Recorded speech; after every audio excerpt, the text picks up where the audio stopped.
You know what? There are moments in your life when you realize the things that you really took for granted. Like tying your shoes or wiping your butt. This is my pregnancy update with twins, weeks 27, y'all. Let's talk about it. So to clarify, I can tie my shoes and I can wipe my butt, but it's just like a detour to get there nowadays. It's taken me a really long time to make this video because this pregnancy has not been easy. There have been some complications, there have been some struggles, and quite honestly, it's really difficult to come on camera and talk about the things that are hard, in your life. But the reason why I started these videos in the first place was in hopes to help somebody, so here I am. There is a lot of things to go over. A lot has happened in the last, I think my last pregnancy vlog was at week 15, and times they are a-changin'. Things are very different. A lot of stuff has happened, so grab yourself a drink and let's get started. So remember in my other pregnancy update when I was talking about, you know, these beautiful luscious eyelashes and like my hair and all this stuff? Yeah, all my eyelashes fell out. And there were like chunks of eyelashes gone. There were like spaces in between, but then I'd have like one really long eyelash. It was not good. So my doctor actually had my thyroid tested because she thought that maybe I was having some issues with my thyroid, which is why my hair was falling out. Because it wasn't just my eyelashes, it was my hair too. And I had heard from all these pregnant women who were like, oh my gosh, you know, my hair just grew in so much. None of my hair was falling out. It was so thick. Same with the eyelashes. And that's kind of how my pregnancy started. And then it all just started falling out. So they tested my thyroid was fine, but they just said that it was hormones. My hormones were all out of whack and just like deal with it. So in my first pregnancy vlog, I talked about the subchorionic hemorrhage that I had in week 9, which was a bleed. And they thought that it was because there was some blood buildup between the baby's sac and my uterus, which was a big scare, but everything turned out to be fine. I had another bleed at 23 weeks, and it wasn't nearly as severe, but any bleed is terrifying. So I ended up going into labor and delivery and having to spend the night. And they never really came to a conclusion of what that bleed was, but they think that it happens sometimes when the placenta kind of detaches from the uterus, and so, you know, there's some slight blood buildup there. And up until that point, I had been working out 4 to 5 times a week. That's what my doctor had cleared me for. And that particular weekend, we had been with friends. We went to a Timbers game on that Saturday, and I was definitely more active than I had been, you know, walking around, standing for hours at a time, sitting on, you know, uncomfortable benches with no support, just like really engaging my core. And I noticed that night that the babies weren't really moving that much, and I think it's because my uterus was so tight, my core, and everything was just so tight. And finally, you know, we had gotten to the game at 3:30 to do all the, like, have dinner with our friends and hang out and get to our seats early.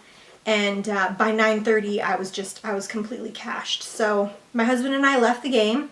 We went home and we relaxed. It wasn't super late, but that night, every time I woke up in the middle of the night, I felt fine, but I just remember constantly praying to God, like, please, Lord, keep your hand on my babies. I just felt like something was wrong. Even though I felt fine, I felt tired, but I felt fine. And then I woke up that morning at like 7 to get ready to go to church, and I went to the bathroom and there was another bleed. Again, like much smaller scale than the first bleed, but again, every bleed is scary. And so that's when we went to the hospital. They had me stay overnight and they monitored me. And the babies were fine, everything was fine, but that was really scary. At that point, I didn't go to work that next day, but I went to work the day after, and I just felt not good. I noticed several contractions in the morning, and I was counting them, and I had 4 in 30 minutes. And they say that, my doctor said, if you have, more than 4 in an hour, that you should call us. And so I called. She said, we need you to come in. And, they checked the babies. The babies were fine, but they thought that my cervix looked a little bit short. Nothing was open, which was great, but at that point they put me on bed rest. So that means, I no more going into work. That means no physical activity of any kind, no travel, no intercourse, no nothing. No, sorry for all of you out there. I'm a married woman. Not only that, but I can't even get aroused. I'm sorry if this is TMI, but I am a married woman. I am in love with my beautiful husband, and I'm just like in the corner like baseball, baseball, baseball. I mean, there's so much that that you can't do when you're on bed rest.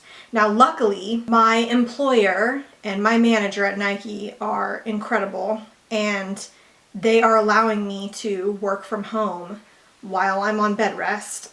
And they've been so understanding and so amazing. I'm so blessed that they are allowing me to do my work from home, because I mostly have to be laying down all the time. I have to be having my feet up and just kind of horizontal, and there's just not a lot that I can do, which is really difficult for me because, before this pregnancy, in fact, a year ago today, I was running in a triathlon, and I always wanted to be up and out and moving, and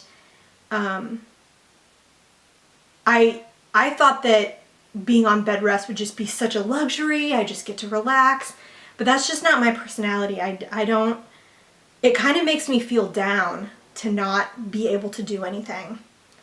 It's difficult for me to just make myself relax and just sit there. But I'm trying to take care of these babies. I'm trying to take care of myself. I'll do anything to keep these babies in until 35, 36 weeks. That's my goal. I don't know how realistic that is, but I'm trying my best. So, but I just constantly have to just pour my faith into God and just be so grateful that I am able to be on bed rest, that I have an amazing husband who takes care of us, and I have a job that allows me to be at home and take care of these babies. There's just so many things that I just feel so grateful and blessed for. So I have to just keep reminding myself of that. And there is a light at the end of the tunnel. We are 6 to 10 weeks out, and I just can't wait to meet these babies, and I just need them to cook for a little while longer. And then at 26 weeks, just last week, I started to have a lot of contractions again. Contraction after contraction. I was recording them, and on Wednesday night of last week, I had 5 contractions in an hour. And they were so tight that I could actually see the babies, where the babies were laying. I could see their little bodies in my belly. And it was freaky. So I called my doctor. I went in and saw my OBGYN, and she sent me over to labor and delivery to get checked out again. They checked my cervix, and it was slightly shorter, and apparently there is an outside and an inside of a cervix. Well, the outside was slightly open, and then, when you're dilated, the inner part of the cervix is open. So I wasn't dilated, but the fact that the cervix had changed, and when they press on my belly, the cervical length changes, which is called funneling. Those are all signs that you're getting closer to labor. So after a lot of discussion, we decided that they would give me the steroid, which is betamethasone. And the steroid is basically to help the baby's lungs develop faster. So it was precautionary. So if I did go into labor in the next week, the babies would at least have that cushion of development in their lungs, which would help them out a lot. After spending the night in the hospital again, they put me on an IV overnight, and they had me do, it's 2 rounds of steroids, just like in the big thigh muscle in your leg, which was kind of gangster actually. It was uncomfortable. But the steroid kept me up all night. I didn't sleep at all. It was weird. It kind of made me wired. And the second steroid, then you have to get 1 steroid and then 24 hours get the next round of steroids. So that's why they had to keep me overnight and monitor me. And all the while, the babies look great. The babies' heartbeats are strong. Their activity is good. My contractions decreased a ton while I was there, and I actually feel really good today. We just got back home on Friday. Today is Sunday. And I feel really good. I haven't had I think I had 1 contraction today, and that was it, which is so much better than I've been doing, which is great. And I am confident that I can keep cooking these babies for at least 6 more weeks. If you're a praying type, keep us in your prayers that we can keep these babies developing and cooking until at least 33 weeks. Backing up to week 20, I had my anatomy ultrasound where they measured the size of the babies and kind of checked the fluids and measured all of their parts and all that stuff. And in that ultrasound, they noticed that the baby's fluids were high. And so they had me go see a specialist and have another kind of more intense ultrasound, and they learned that the fluids were definitely high, and I needed to take my glucose test for gestational diabetes early. Normally they do that at 28 weeks. So that was a shocker for me because I'm a really healthy eater. I had been really active, and it turns out that it doesn't really have anything to do with that. The placenta actually blocks your insulin, and the babies have to work extra hard to process that sugar. So in my case, I have 2 placentas that are working against me. So I went and had the 3-hour glucose test, which was not fun at all. They make you drink this horrible drink, and then they check your blood sugar 4 times, or excuse me, they do a blood draw 4 times to check how you process that sugar. Well, I failed miserably. So I had to go to a gestational diabetes class and learn how to check my blood sugar. Luckily, they didn't put me on insulin. They just are having me monitor my blood sugar and manage it by diet. So,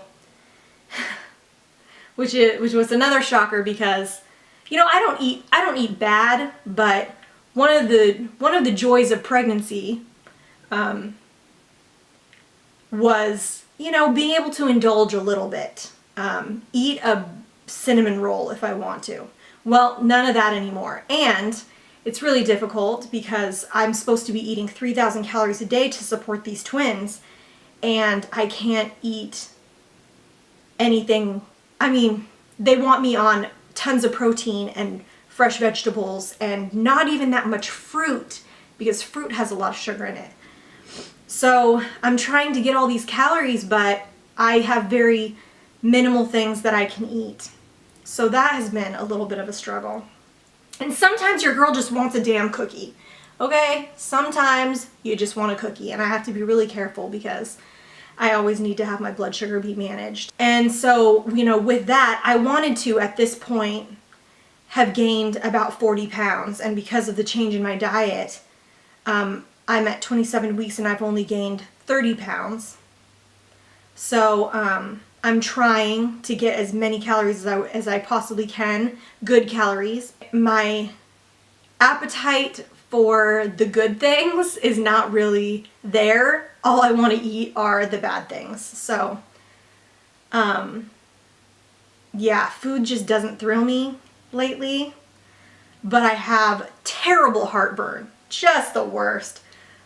I am on 2 Zantac a day just to keep that managed. The diabetes makes me extremely thirsty, so thirsty. I mean, I probably drink 200 ounces of water a day, which means I'm peeing on the hour, every hour. So that's also delightful. I am extremely vascular. So when you're pregnant with twins, your blood mass increases 100%. So I have twice as much blood in my body. So I just am veiny and just, it's weird. It's weird. Luckily, I mean, my hands have swollen. I can't wear my wedding ring anymore, which is a real bummer. So I have these cheapo gold ones that I wear. But I haven't had a ton of swelling like in my ankles or feet. I can still wear my shoes, which is delightful. I can't hardly tie them, but that's beside the point. Flip-flops are where it's at. I am extremely congested. Like when you are pregnant, your body, all of the openings, your nose, your ears, your mouth, your eyes, they create more mucus to fight off bacteria. So I'm constantly have crap in my throat. I have like eye boogers in my eyes. Nose is completely congested. It's very weird. Just another joy and something you just have to deal with. I feel the baby's kick all the time. Baby boy is kind of on my right side. He's been head down this entire time. He's really active. I feel him kick the most, but he hasn't changed positions at all. I'm almost 100% certain that he'll be born first. So he'll be big brother. And then baby girl is on the left side, and she has flipped all around. Every single time we go in for an ultrasound, she's in a different position. So the last 2 ultrasounds ago, she actually was head down, but for the most part, she's had her head up. She's been transverse, meaning like, you know, across my belly, straight up and down. She's all over the place. When we get our ultrasound pictures, like a lot of times her feet are like over her head. She's like all contorted. It's bizarre.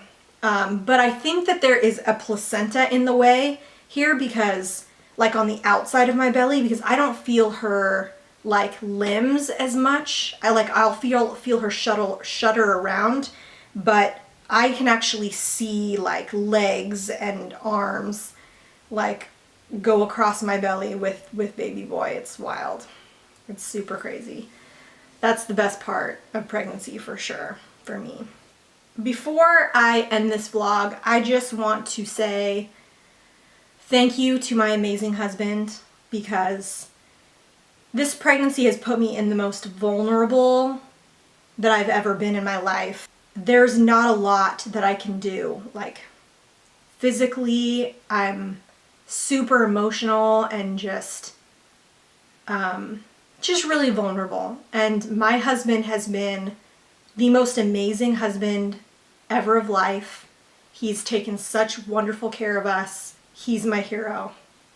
I love you, babe, so much. Okay, so I guess I will show you guys my bump. I'm wearing a dress, so you're not gonna see my bare skin, but you can see it through his dress. So here is my belly. It's quite a bit different than the last time you saw me.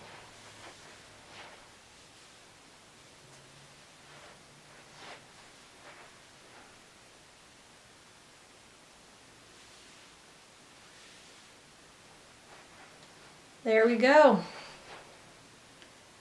2 babes. So here is my belly.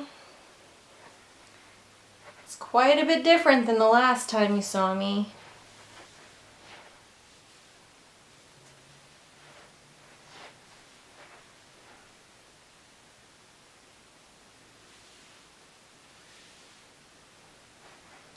There we go.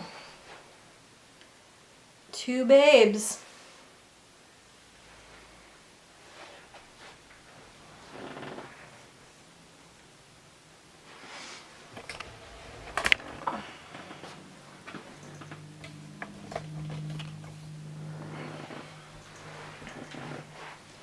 So that's it for this update. It wasn't as upbeat as my previous updates, but we're just working really hard to try and keep these babies cooking, and we've gone through some tough times, but we're super blessed. Keep us in your thoughts, and I'll see you in my next one. Bye.